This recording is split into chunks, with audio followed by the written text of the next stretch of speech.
off and live for a proper, fully recorded podcast. Hopefully no editing to do, please. Thank you very much indeed.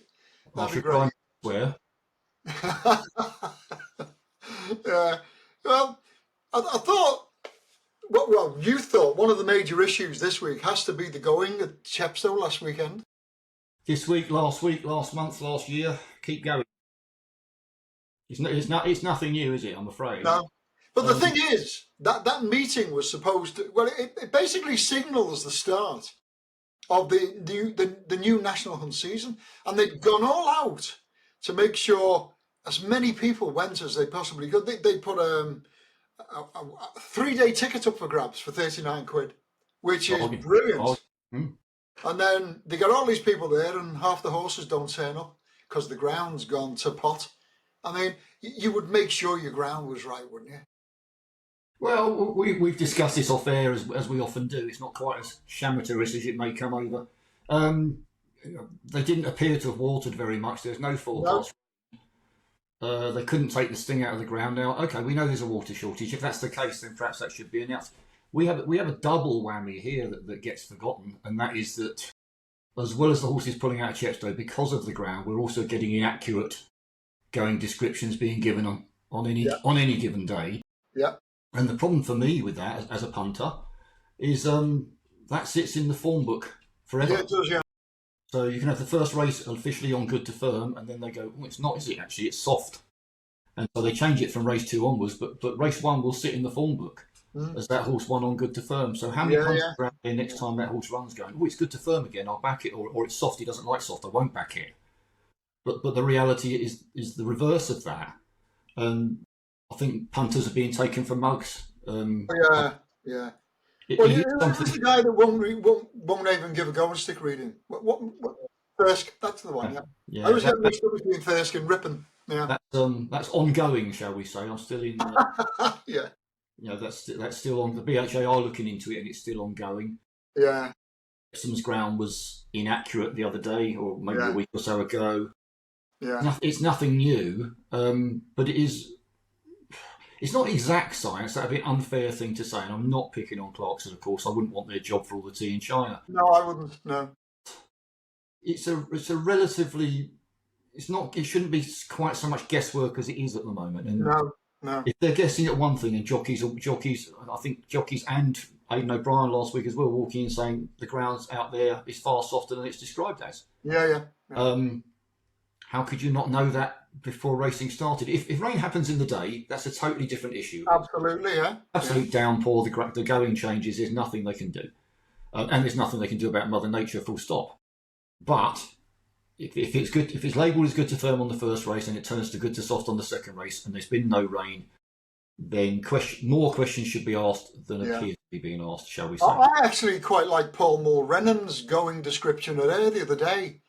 He rode the second winner on the day and he was coming back in with his saddle and the guy stopped him and said, what's your idea of the ground up there? He just went, horrible. You know, I'm not sure how you could record that, but yeah. No, I don't think I can settle for good to soft, good to firm and stuff like that. I'm not sure horrible needs to be a yeah. But you see them sometimes racing on good to firm and they come in splattered with mud. Yeah. Oh, I know. Yeah. It doesn't make any sense. No. Something we're discussing later is attracting new people to the sport. We are. No information is better than inaccurate information, really. Misleading information isn't acceptable. I know that they're working on it, so I'm not criticising anyone. But it needs to be worked on a little bit quicker than it is, shall we say. I'd agree with that, yeah. What else are we talking about this week? In racing. Now, the reason I brought this one up was, I don't know whether you've been having an opportunity to go and look at Facebook and the work that Vince is doing in the... Yes. Yeah, it's quite stunning, isn't it? I use the word scary, if I'm honest with you. Scary, yeah. I suspect we're going to differ on this one. We never decide in advance to find something that we're going to agree on. No, well, I love the IT aspect of anything, really.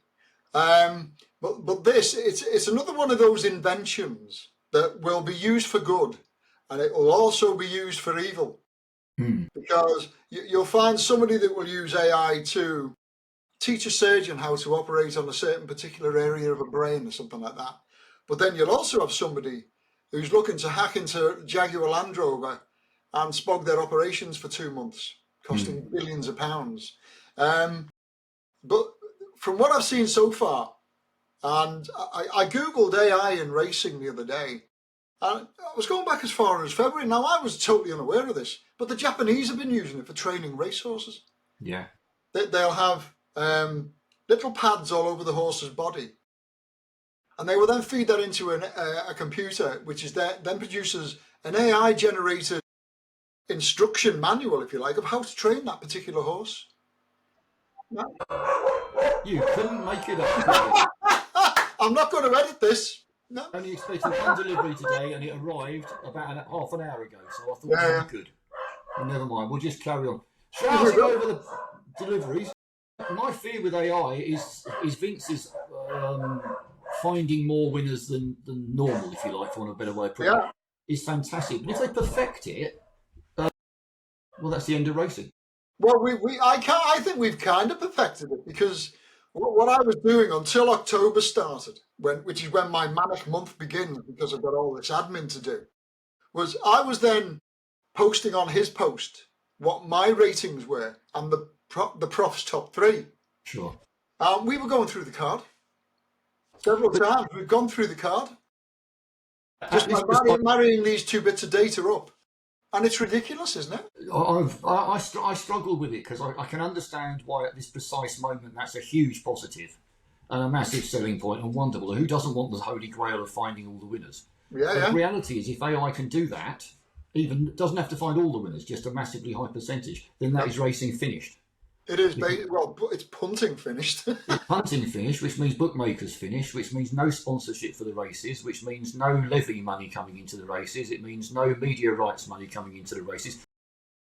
I haven't got my TV on at the moment, that's why I just glanced away. But quite often I have the racing on the TV. Well, who wants to watch it? Not only because you can't bet on it, but you don't even know if the favourite won or not, because there's no prices returned, even if it's... Right, there is that as well, yeah. So although I can see some positives on it, I can also see huge negatives if it ever becomes that accurate, because the AI pick for the first race at Redcar, or for want of an argument, will be no SP returned, or 1 to 10, because it's by far the likeliest winner. Yeah. And I did look into that Japanese thing you were talking about, very briefly, I must admit. Yeah. And I'll name dropping here. I'm off to Japan at the end of next month for the Japan Cup, so I'm probably going to get a day at the training centre, in which case I'll try and word in with a few people if I do. So we'll see what happens there. I've noticed that you mentioned they're using it in the breeding industry as well. Would that be correct? Mm-hmm. The breeding industry, and also it was used by, I forgot the guy's name now, but they own Marvel Man or something like that, and a horse that won the foray at the Prix de Forêt, meeting, and they used AI to enable them to pinpoint those particular horses at the sales. And this season alone, just using AI purchased horses, they've had a 28% strike rate with their horses. That's unbelievable. That's ridiculous strike rates. I come from the Luddite school of... I know a few of them. And I can imagine that AI in Japan for training horses isn't being used anywhere else at the moment. I gather that the Europeans are going to start looking into it. I would imagine. So you think Godolphin or Cornwall, for whatever an argument, will pick up on it. On the breeding side, you've got to remember that... who remembers Red Rum? Anyone remember Red Rum? I think 1 or 2 people might know the name. What distance was Red Rum's first race? It was 5 furlong sprint, a seller. 5 furlongs at Aintree. Yeah, and then goes and wins 3 Grand Nationals over 440 miles plus. That says to me that the breeding industry isn't quite as exact. No, it's not quite as exact as some would let you believe. You would also turn around and say, and I haven't got the figures to back this up, let's be honest. If you looked at the highest priced horses at the sales from 2 years ago, was that the Derby winner this year? I suspect not. No. And yet, if AI it may eventually become that accurate, but you'd have, well, that one's going to win the Derby, so therefore I'm going to go to 20 million for it because it's worth more than that at stud. Those who are getting in early and having a look at it and making the most of it, yes, I can see they're reaping hay while the sun shines. But long term, if everybody knows which horses are the ones that are the best, then they're just going to go up and up and up and up in price at the auction, and the value may disappear. I suspect AI might find value at the moment. Long term, possibly not. But that makes me sound so negative about it. I am very negative about AI because I don't see long term for the world really that it's going to be a The particular. future of anything. Yeah. No, well, One of the things that I was thinking about this morning regarding AI was how long is it before one of the top jockeys decides to use AI to tell him how to actually ride a race against a set of particular horses that AI already knows about, and how to get these horses beaten by pace, position, anything really. It's all coming. It is all coming. that gets interesting, but especially if there's 3 other jockeys doing the same thing in the same way. Well, won't it be great? They can't all be right, can they? Quadruple dead heats. Yeah. It is interesting, and I can see that people can learn from it. And that's like I'm not sort of like we should go back to the old days where you could beat the living daylights out of the horse or something like that. I'm not old-fashioned along those lines. I'm more wary that if it perfects a way to win races or find the winners of races or find the best bred horses, then that's only a positive for those who get their foot in the door now. In 5 years' time, when everyone can do it, I can see it as nothing but a negative, I'm afraid. Yeah. God, I'm terribly boring, aren't I? Sorry, that wasn't meant to be like that. It's just, I'm not convinced. It doesn't sit easy with you, does it? Well, it doesn't, because it's like, I wouldn't blame you if you replaced me with a max headroom equivalent on the other side of the screen. But at this moment in time, they don't think for themselves. They don't have that opinion. They won't have an opinion like I just said. They don't have to agree with the opinion, but the opinions are what makes it interesting, not a straightforward fact all the time. I know for a fact in the world of journalism that there's quite a few race previews that are being written by AI now. Yeah. There's no opinion other than horse A won by 3 lengths last time out in a time of 1 minute 3.68, therefore it must be horse B. Yeah. But it hasn't got the ability yet to notice that one got checked in running, or one fell out of the stalls, or one had an apprentice jockey having their first ride on it, or all those other variables that it can't take into account. Now, it probably will do in the end. Oh, eventually, will you? Somebody will program it. Yeah, but it's cheaper. It's cheaper than me, amazingly. And there's not much things cheaper than me. But it is bland. Yeah. Every race preview reads exactly the same.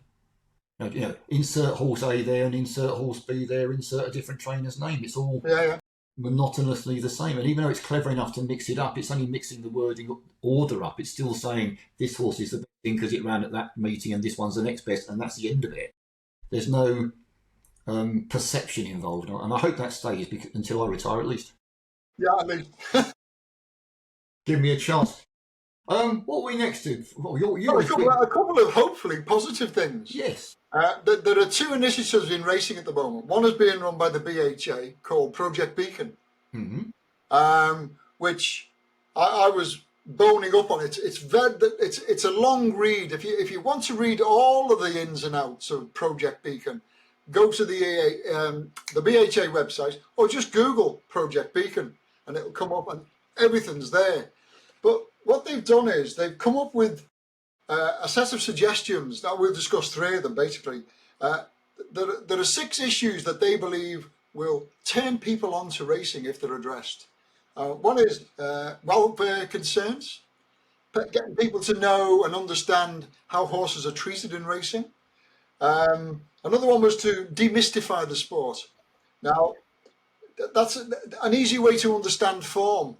Well, there's no easy way to understand form. I don't, in my opinion, because I spend 15, 16 hours a day trying to understand form now, and I've been doing this 20 years. And another one was building an emotional connection with the sport. Now, I don't know how you do that with people who have no connection with the sport initially. My connection with racing came when I was about 3 or 4, and I was taken to Epsom, and I was hooked. It was the smells, it was the colours, the crowd going nuts, basically. Yeah. And then the sight of these great big 4-legged things with a jockey on top flashing past me, I was totally hooked. Now, I think if you're not hooking people at a very early age, you're not going to get them when they're 30 or 40. Well, I'm saying I don't think you will. You might get 1 or 2, but your vast majority of spectators and people that love the sport will come from those who were introduced to it like I was by my dad. Yeah. when I was about 3 or 4 years of age. That's my opinion on it, anyway. I think, as to the noise and the colours you mentioned, to me, the most important thing when I go racing always is the fact that they're so heavy and there's so many of them, the ground moves. You can Yeah, feel the ground you can thundering, feel the ground move. thundering past it. You can feel it, not just hear it. And that's Yeah. sort of, if you've never been racing, anyone who's listening, do go racing and You've experience. got to go. I think they're trying to do something. And what you do about the welfare issues is a difficult one, because Oh, isn't it just? Yeah. we all know horses are well treated, because let's face it, it's a business and they are valuable commodities, so they're well treated. But we also all know that horses do pass away on the racecourse. They do? It happens, and Yeah. I don't believe there's anything that can be done to stop it happening. We can reduce it. You can look. We won't get into a separate argument. You can look at the Grand National, the way they've made the fences easier. Yeah. You've got to be a more proven horse to qualify to get into the Grand National at all. You can do as many things as you like that, but accidents will continue to happen. They will always happen. As they do with dogs running out in front of a car on the road, Yeah. as they do with horses running around a field that are nothing to do with racing, that break a leg as well. And that's not me being blasé, far from it. No. There are more equine deaths in the field, Yeah, running around loose, than there will ever be on a racecourse. sure. But they're not famous and they're not in the public eye, so we don't hear. So what they do about that, I don't know. How you encourage youngsters to go. The one thing, first thing I say, I wrote this. My mum used to have a poster. Get my mum in as a name check there, even though she no longer. Yeah. And I used to say on it, half of being smart is knowing what you're dumb at. Yeah. I've tried unsuccessfully to stick to that. Mm. And I think racing is possibly needs to have. I might get a copy of the poster and send it to them, because it's not just about what can we do. It's what are we doing wrong now as well. Yeah. Let's correct what we're doing wrong now, and then add on what we're doing right. I will applaud anyone who's trying to do anything to get the next generation into the racecourses. Now, it's going to be a long and arduous task. This is no easy fix. No, it's not. Unless racing comes up with the money to just say we're going to do a massive race meeting, all the trainers will be there to talk to, and the jockeys will be there to talk to the public, and it's free to get in with free beer. Yeah. Which I don't see happening. You're not going to get them in there. But what we have got to do is this emotional connection you mentioned. Now, Yeah. I have an answer to that. It will never be used. When your horses go off to stud, you need a tapering tax relief on it. So if you retire to stud at the end of your 3-year-old season, it's a higher tax rate than if you retire at the end of 4, which is higher than the end of 5. Because you go to Japan, Hong Kong, tomorrow morning, Saturday, is the Everest, world's richest race from Australia. Right. Targin Rising, the world's highest rated horse, runs in that, and I hope he wins. Yeah. Now, he's a gelding. That's an important thing. So he has no stud career. So the point is, I've written this down, as you can tell after read this, he raced 10 times in 2024. He's already raced 5 times this year. Remembering their season only just started again, so the big races are later to come this year. He will continue to race next year, providing he remains sound, and probably the year after that as well. You can become attached to a horse that's around and races regularly. And they do. They've got plushies in there and in Japan with all the horses, little horse soft toys with the colours on and the name of the horse, and they're made to look a little bit or as much like they can as the horse itself.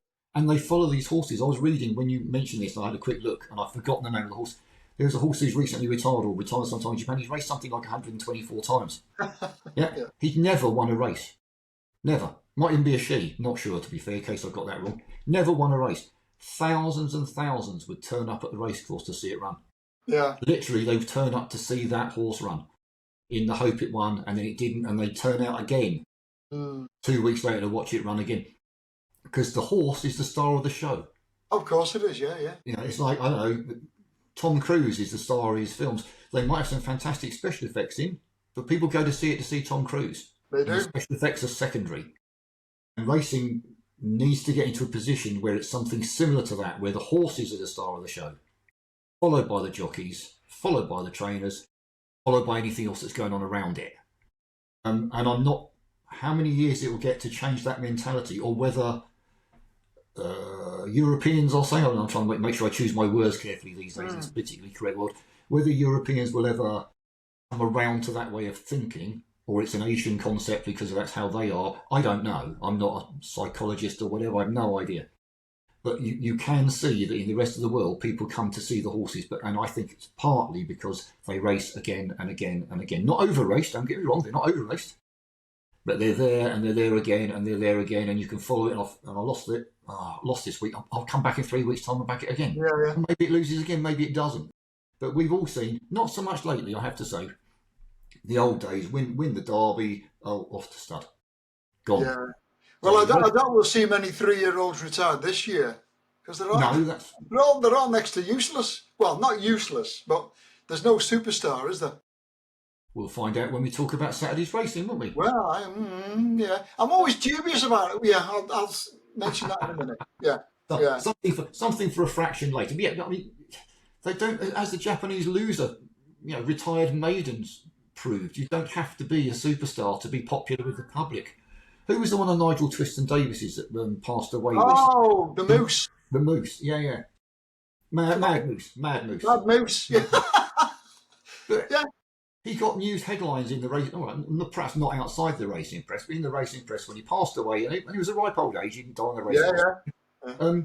Because he was a proper character. He quite often he refused to race. Yeah, but if he raced, you knew the darn thing was going to go and win, didn't you? Yeah, he was one of those horses. Yeah, what a thing! Whether he'd go or not. Yeah. But he had fans and people actually cared. Yeah. So, I hate to say this because I work in the betting industry, same as sort of you do, effectively in a roundabout way.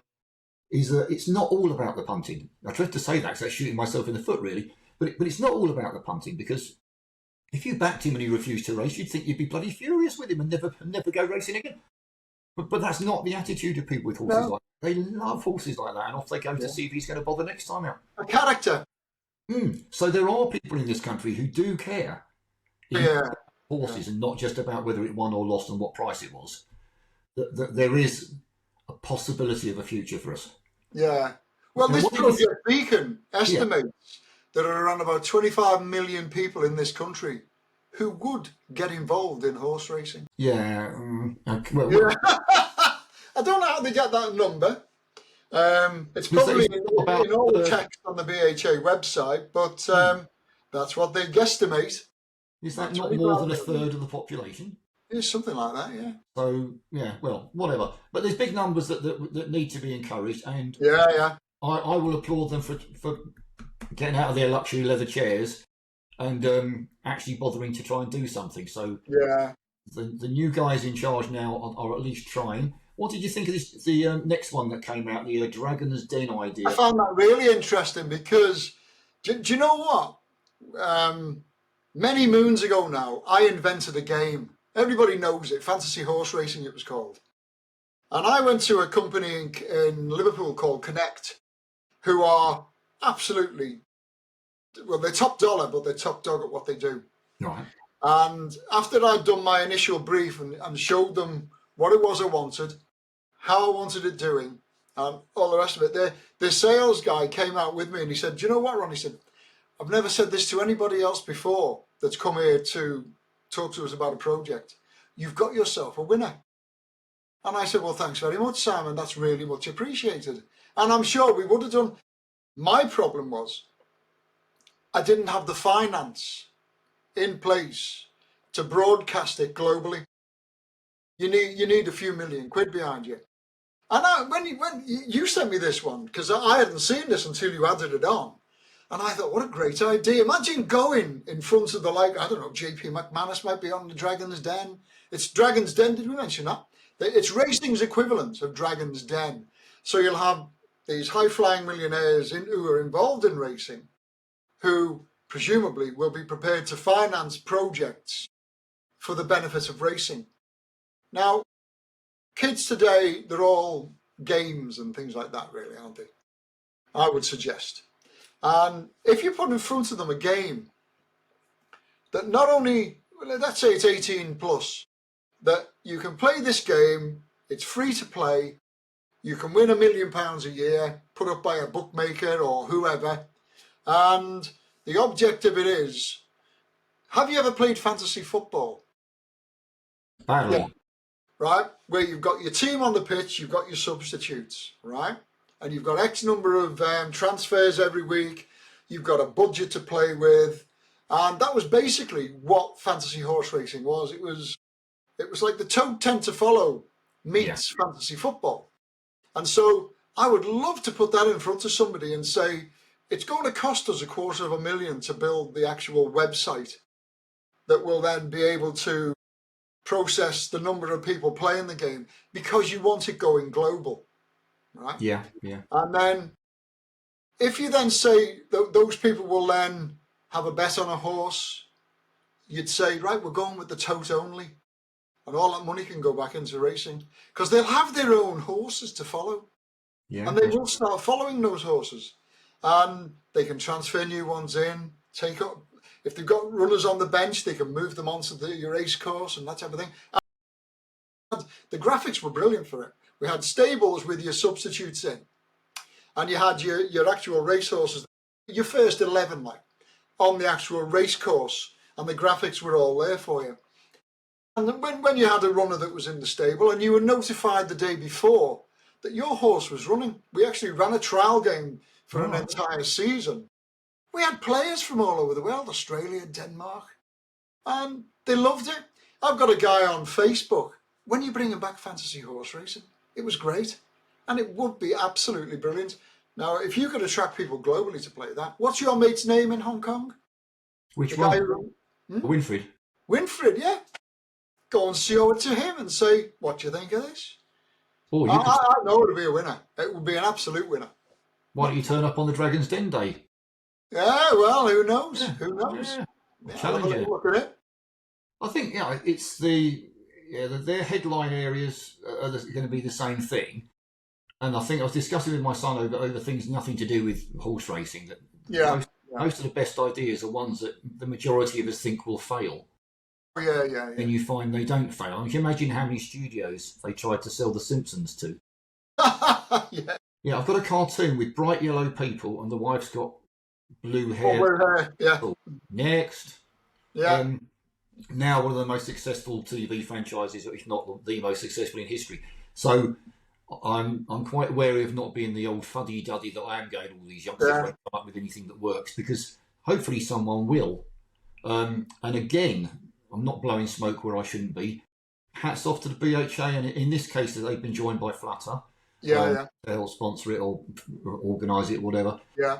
If they can come up with some ideas that help racing in the long term, bloody-tastic, excuse my language. That's what we need. Go ahead, mate. Yeah, that wasn't what I was thinking. Us old duffers, well, you might have done with your fantasy racing, but an old duffer like me's not coming up with anything new, I don't think. But the youngsters, plus they're coming from the youngsters' viewpoint, and that's if we're trying to attract the next generation as well. Yeah. Then it's their viewpoint that we need. You want the negatives as well as the positives. Why don't you go racing? Well, because of that and the other. Okay, maybe we can do something about that. What would make you go racing? This, that, and the other. Okay, we can do something about that as well. Yeah. I think it's very promising. I think that there's a sea change within the BHA that says we can't sit on our laurels anymore. We've got to go and do something. You've got to be optimistic, haven't you? Yeah. Gotta be. Glass half full or glass half empty. Oh, it's always half. I'm more of a, well, if you're not drinking that, I'll have it. Whether it's whichever way around it is. But no, you have to be. It's racing's in the doldrums. Ron and I often joke amongst ourselves that we struggle most weeks, and certainly some weeks, to try and find something positive to put in front of it. We do, yeah. But this is a positive, so fingers crossed it works. I like the Dragon's Den idea. That's great. Yeah, fingers crossed. Have it live on television. Yeah, could do. Oh, why not? Oh, crikey, blimey, Tony's live. Is he? I might make that. Yeah, he's just pinged out his newsletter. Good Lord. I might make that suggestion to the BHA. They could do it live and try and put it on television, see if they bite to it or not. I'll have a word. Right, have we bored them senseless now? Should we talk about let's bore them a bit more with some racing action. Yes. It's the end of season fanfare. Champions Day from Ascot. And I'll be quite honest, this is not a meeting that's ever done much for me. No. However, that's always been because it's been on soft or heavy ground, and it's usually is, isn't it? Yeah. You've got tired horses But it's Yeah, not this year. We've got some, at the moment, I believe it's good to firm. I'd have to double check that, and I haven't got enough screens. yeah. It's at the very least good ground. So no excuses for that. And I think we've looked at all the Group 1s. We have. So Well, 12.55. with the exception of the 130. I've just done the 130. It's not a conditions race. It's a conditions race, not a Group 1. I know. Yeah, I know you'd sent through a revised what's it. I've had that many plates spinning this week. I tell you.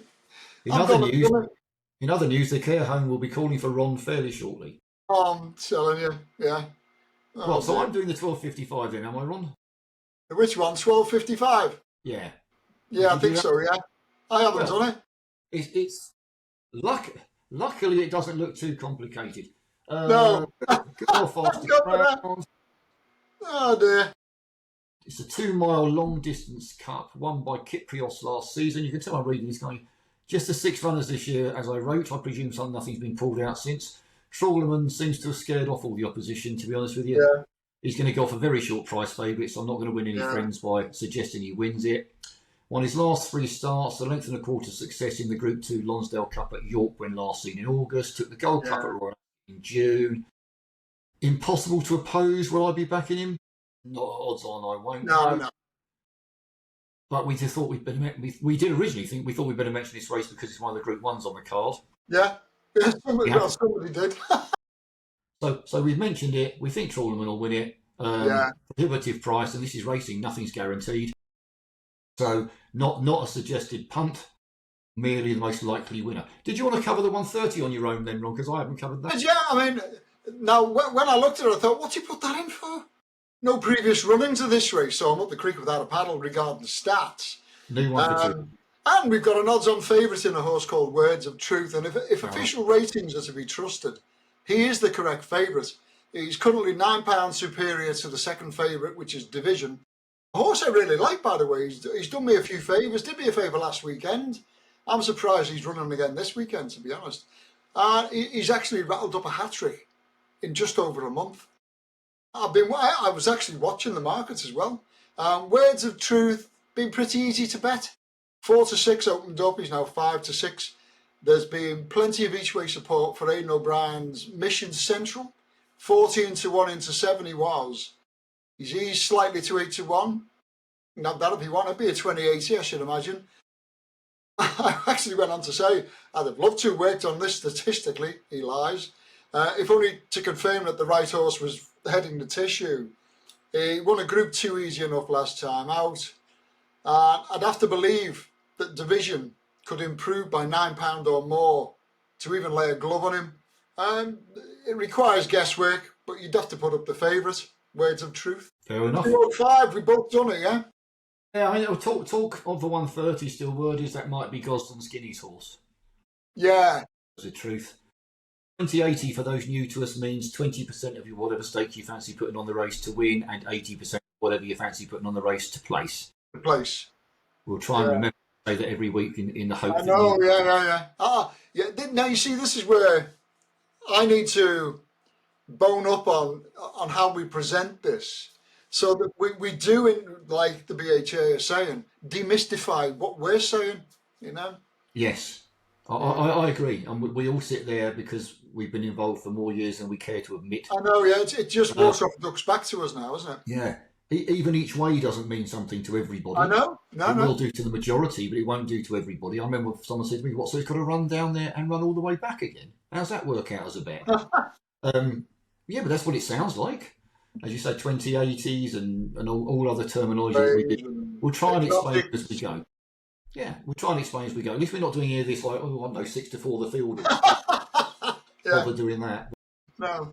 On to the Ascot, the 205. Now we got. Yeah, no, I've done this one. Go on then, you can go first. You're the boss. Let's face it, the sprinters this season are proper naff, aren't they?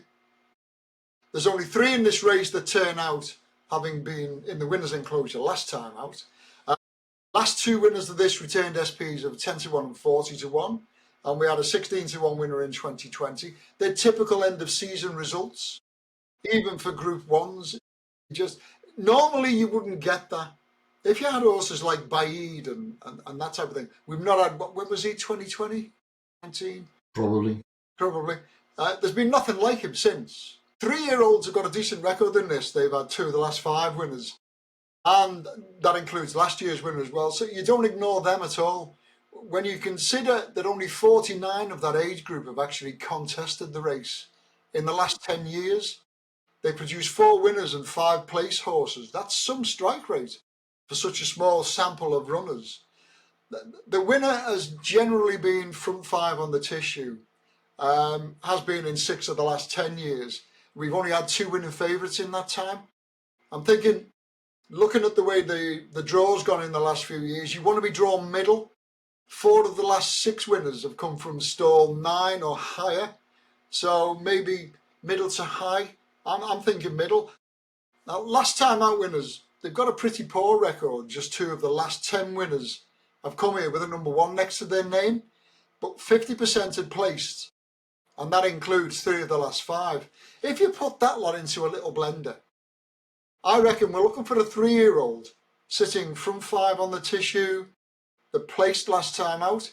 Now I'm going to stretch a point here, because sitting 6th best on the tissue is the French horse Rayevka, a 3-year-old that was runner-up when last seen, and he's trained like this year's ARC winner by Graffard, who I actually told everybody to look out for 3 or 4 years ago, and now I said he would be Andre Fabre's successor, and boy is he doing a good job.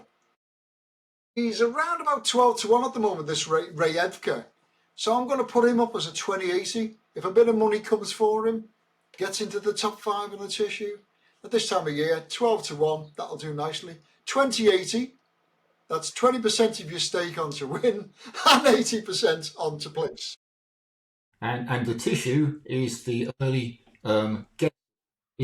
guess at the prices. Yeah.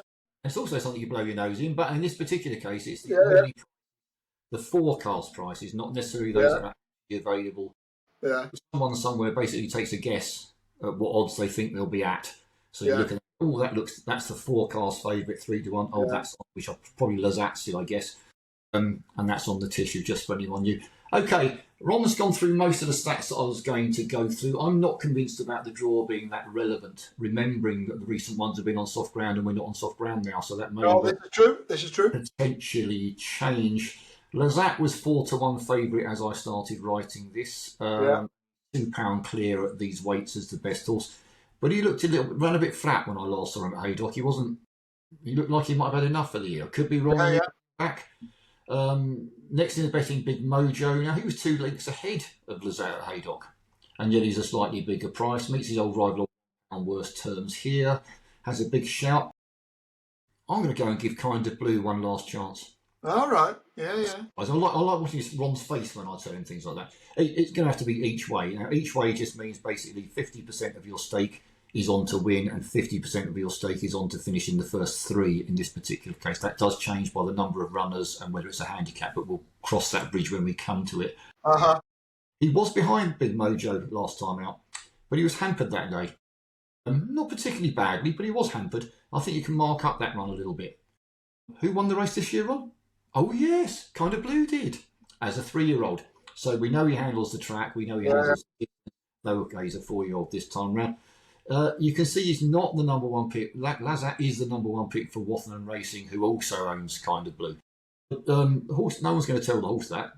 No. That's the way I look at it. The horse doesn't know, and he could surprise them all. When I looked, he was about 16 to 1. I don't know what he is now, and I'm too busy trying to work out how to use this software with Ron to possibly go and have a look at another web page at the same time. So Kind of Blue each way for me in whatever race that was, the 2:05 at Ascot. I think he's got a chance. Won it last year. Shouldn't be that big. No. It might be his time of year, mightn't it? This looks like an each way kind of day. I warn you in advance. You don't like each way. You don't want to listen to what I say. 2:45, the champion of fillies and mares. What do you reckon this? 3-year-olds have dominated this in recent years as well, and that includes this year's favourite Kalpana, who is now 4, who won it as a 3-year-old last year. But she's not managed to win again since, and she's always looked a little bit short of top class this season for me. I don't know about what you think. The winner's usually found in the front 3 on the tissue, and 8 of the last 10 winners have fitted that bill. The favourite is currently running a sequence of win, third, win, third win. So it appears that last year's winner is going to finish third this season. Yeah, if only it worked like that. We've got a 3-year-old sitting third favourite, Wardar. Got no chance of winning on official figures. Currently more than a stone behind Kalpana, who only got to give her £6. So, whilst I can understand the form book says Kalpana wins the race, I think I'd rather have a place-only punt on Wardar than a straight win punt on Kalpana, because I'm getting around about 6-1, so you're getting about 6-4, 6-5 for your place money. I think I'd rather take that. I just don't trust Kalpana anymore. She's always looked like she's going to go and do it, and then she stops. And I don't know whether it's a physical thing or a mental thing, or whether she's just not good enough. But I'm going to go for Wardar place only. It's an interesting race. 3 of the last 10 winners trained by the Gosdens, 2 by Aidan O'Brien. Gosdens have got Danielle in this year. Not convinced. No. But she has the speed for this. Ballet Doyle, bedtime story and ballet slippers. First name hacked up in the Cheshire last year as a 2-year-old. Not really done much this year either. No. Parna, Arc 7th. Don't see why she's favourite. No, I don't. You can't see why she's favourite. Doesn't mean she won't win, just can't see why she's favourite. I'm going to take her on with something I can't pronounce. I seem to have a habit of doing this. Quisisana. Okay. That's easy for you to say. Rafford. She won her first 3 races this season. Took the Prix Jean Romain at Deauville in August to win her first Group 1. Then she was sent to the Arc. He says moving his mouse around so you can see what he's doing. Then she was sent to the Arc where the ground was completely against her. Hated that ground. Pulled too hard. Couldn't quicken up when asked to. Put a biro through it. Completely irrelevant race. Nothing to see here, chaps. Now, she's back on better ground here. Back on better ground. She's got 3 lengths to find with Kalpana. I think she'll find that and then some, personally. She looks progressive. She's 10-1 or thereabouts. Double figure price again. In with another each way. Let's hope it's still running by the time we do. Isn't still running by the time we do the next podcast type of bet. But she looks on an upward curve, and I think that she can possibly improve again and take this. Quisisana for me. That's easy for you to say. Yeah, I know. Easy for you to say. Yeah. On to the 325, where one's going to tell me that there's no superstar 3-year-olds this year. Yeah, well, this has got a really disappointing feel to it. I don't trust any of those at the head of the market, all of which could win if they fancied it. But I cannot recall a lousier bunch of top-class horses. Who is this year's superstar, like I just mentioned earlier? 3-year-olds again are the go-to age group. 4 of the last 5 winners being 3-year-olds. I know a 4-year-old won it last year, but you're looking at 3-year-olds really. You also want to be looking only at the front 3 on the tissue, and you want to be working with a horse that arrives here having won last time out. 6 of the last winners had actually done that. And everything points to Field of Gold. You've only got to go back to his early season form. You wouldn't bet against him. And if he arrives in peak form, he should win this. If he's the Field of Gold from earlier in the season, he should win this. But he'd never carry my money. I'll just watch this race. I'll put up Field of Gold to win it, but that's all I'll do. I wouldn't put a bean on him. I love the way we all agree on these things. There goes my wages for this month. Yeah, I think it's a really good field. Rosalian, okay, he hasn't got his head in front, but he's placed in the top mile contests all around Europe. So he sort of deserves to win. I've got a sneaking feeling we're going to see a big run from the line in winter here as well. Do you know what? When I saw the price of that, I was very tempted. Yeah, it's a tempting each way alternative. He was last season's top 2-year-old. Right? He was. Yeah. Hasn't done a great deal this year. Now, whether he simply didn't train on or he's had his issues, you'll have to ask Aidan O'Brien about that. But he looked class last year. Yeah, he did. I'm with Field of Gold as well. Yeah, I'm not his last run at Goodwood was a blip, as far as I'm concerned. I forgive him that. I'm looking back through rose-tinted glasses. He won the Irish 2000 Guineas. He won the St James's Palace Stakes. He's mentioned a big thing. People were talking about him and Frankel in the same breath, which, okay, I do think that's... Forget that, yeah. I think that's relatively laughable, but then... It is. Yeah. The Goslings have resisted the urge to get him back to the track. They've given him a nice 2 months off, let him relax, let him get over whatever it was that ailed him that day. Maybe he's just tired after too many quick races in succession. Maybe. But he's coming back fresh this afternoon. Colin Keane's back in the saddle, because he wasn't on him last time out. William Buick was on him last time out because Colin was suspended. I'm not blaming William for the ride, by the way. No. Horses and jockeys get an affinity together. So Colin's back on board. He's rumoured to be the horse he was earlier in the year, in which case he wins this. Fallen Angel wouldn't begrudge her winning this either, would you really? No. She's a tough old bird, so to speak, as we used to be allowed to say. Probably aren't anymore. She's won her last 3. I think I can't see my website at the same time. So she's my suggestion for the forecast. But I think Fielder Cole wins this, and I think he does it impressively. I hope so. Because otherwise, this season's null as far as a top superstar horse is concerned. Yeah. Because we should have won the 2,000 guineas as well. Yeah, should have done, but he didn't. Yeah. You're going to get years like that. You can't get a superstar every year. No, you can't. I know. I don't want another superstar. I want to keep remembering Frankel, which is very old-fashioned. Whatever happens next, everybody will always say, "But what about Frankel?" Yeah. Doesn't matter who comes out, but not as good as Frankel.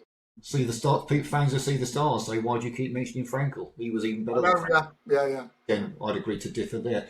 Yeah. On to the 4:05. Yeah. It's our last one. Oh no, it's nearly all. Yeah. It's gone quick, hasn't it? Water Champion Stakes. Are you going to tell me none of these are any good as well, Ron? No, I quite like these. Yeah. I'll let you get your tuppence worth. We've got 11 going to post, but only 3 have got a chance of winning it. Ombudsman, Calandigan, or Delacroix. I think it's something like 12 to 1 bar the 3. I'm going to be looking back at my 20 to follow list for the flat for this season, because I want to see how profitable it was this time around. Now, it has to be profitable, because it had my horse for the year in it, Pride of Arras, which is one at 18 to 1 and 12 to 1. I can't have done 30 points on the others, especially as one of them was Ombudsman, who's won a couple of races for me as well. Now, all the horses suit me fine here. The 3-year-olds do okay. They've won 4 of the last 10. But in recent times, it's been horses aged 4 and upwards. They've won 5 of the last 7 runnings of this. So that makes me think the winner's going to be one of Ombudsman or Calandigan. Ombudsman is officially £3 the better horse, and he's also a course and distance winner. Calandigan is 2 from 3 at Ascot, but he's never won over the distance at Ascot. He's only won over the course. It's basically a toss of a coin job between the 2 of them. But I like 2 points. One is that Ombudsman's £3 the better horse, and that he's won over course and distance. If he wins, he adds a shekel or 2 to my 20 to follow profit. But I wouldn't be at all surprised to see Calandigan go in and notch his hat-trick. I've got to go with Ombudsman now. No choice. Interesting. I think Ombudsman's currently the best horse in the race, and the shortest price. Sometimes it's a case of trying to find value. I know. Not these things can be guaranteed, but I'd rather have 1 10 to 1 winner in every 3 horses than 2 2 to 1 winners, so to speak. I think it's too short for Calandigan, personally. The only way he can win this is if the 2 pacemakers that have been put in for Delacroix and Ombudsman make a hash of it and they go off too far. Yeah. And his stamina comes into play. I love the horse. I think he's a wonderful horse, but I just don't see him winning over 1.25 miles. No. So Ombudsman versus Delacroix. Delacroix or Ombudsman. So I did a toss of the coin like Ron did. Yeah. It is, isn't it? And I came up with economics. There you go. He wasn't expecting that one. I wasn't. If he had been running since this race last year, he would not be 16 to 1. He would not be. No. He won. Yeah. Austin's the one being called he was the one being called the next superstar, like Fields of Gold was last year. Yeah. He won the Dante Stakes at York. He won the Prix Groland d'Ornano, or something like that, at Deauville, and the Irish Champion Stakes at Leopardstown. The bubble burst in this race. In his case, quite literally, because he was found to be bleeding from the nose afterwards. He's had his issues. He's been wrapped up in cotton wool ever since. He has been working well at home. He had a racecourse gallop on the track at Newmarket earlier this month as well. They've taken away for that. Is it a huge ask to expect victory after a year off? Yeah, of course it is. It is, yeah. But William Haggas says he's as good as he can get him at the moment. He can't do any more with him. Now, at 16 to 1, my concept is that Calandigan finds this trip on the sharp side, and economics then gets into the first three. Yeah. That's the concept. Doesn't always work out the way you plan it, does it, Ron? We both know that. But at 16 to 1, I could see him hitting the first three. And if he is at his best, I can see him winning. Though that may be too much of an ask. Yeah. I might need a genie in a bottle for that one. But I think he could hit the top three, and at 16 to 1, he's just a ridiculous price. With the others as short as they are, the top three in the betting, sort of 2 to 1, 3 to 1, 4 to 1, it's messy. So economic 16 to 1 for me. Fair enough. Yeah, that's fair enough. I can see where you're coming from. Yeah. Haggas can get them right first time out. Yeah. His horses are in reasonably good form at the moment. Yeah, and it doesn't mean anything for a horse that's literally been off for an entire year. Yeah. But there's no rush to get him here. If they didn't think he was ready to run, I mean, let's face it, if he runs here, it's too late really to go over to the Breeders' Cup, I would think. I don't think that's too quick a turnaround. He doesn't look like the sort that's liable to travel to Japan or Hong Kong. So they could just as easily leave him at home. If he wasn't ready, they could just as easily leave him at home. True. And then bring him out early next year, wherever they want to send him. Right, what's next to discuss or do?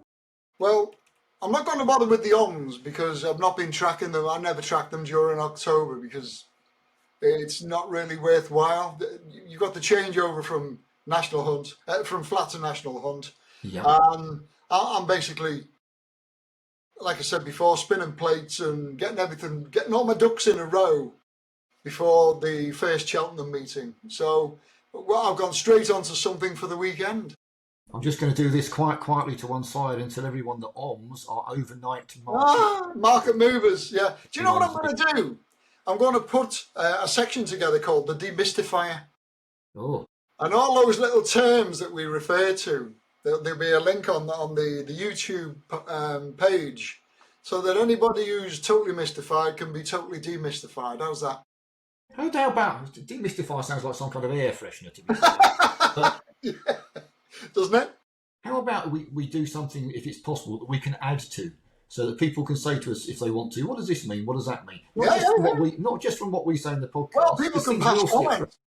People can post a comment on our YouTube channel. Yeah. I'll get a message saying there's a post up there. Do you want to go and answer that? And I'll say, yeah, okay. And I'll answer it. No problem at all. Yeah, and then we can demystify not just the rubbish that we talk, but the rubbish, even more rubbish that other people talk. Other people talk, yeah.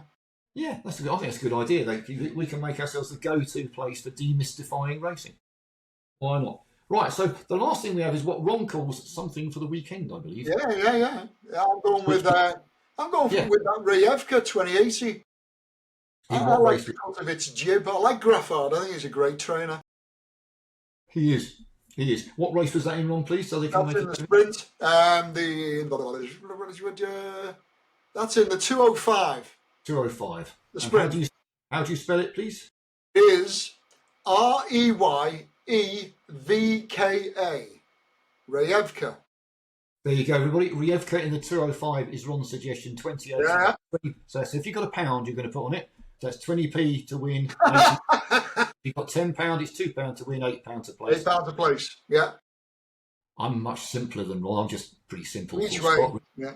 Very simple, me. Field of Gold, 325 Ascot. Yeah, I was going to do the same, but yeah. I think he was a machine earlier in the season. He's been forgotten. He should be odds on, not odds against here, in my view. And then Ron will manage to draw a picture of me with egg on my face on the next podcast. Yeah. Should get beaten, but that's how these things go. It is enough. Right. So, do we wrap up? I think we should wrap up. We're coming up for close to an hour, which isn't bad for our first one. No, we must. Anyone still awake? Yeah. Thank you. I imagine if Andy's watching, he's on about the third tin now. Oh yeah, well, don't blame him. Third tin, that'd be the third drink for the. we won't bother explaining those. If we have to explain those, you're on the wrong podcast. Yeah, you're on your own. Yeah. YouTube. Get out of here. Right, in that case, farewell to everybody. Yeah. Enjoy your weekend. I'm looking out the window. Dry. Cloudy. Dry. Yeah, dry will do. We don't want it raining on Ascot particularly because what we do have to do, and we have to make that quite clear, is we have to make an assumption on what the ground's going to be. Oh, we do, yeah. As soon as they tell fibs to us anyway, even if we do read the official description, we can't be held responsible for any further rain. But yeah, good ground or faster was all of my selections. That'll be fine. Thank you very much. Yeah. Right, in that case, I shall wave farewell. And if we don't get thrown off YouTube or banned or whatever, then we'll be back another time. Yeah, we'll see you soon. Take care. Take care. Bye now. Bye.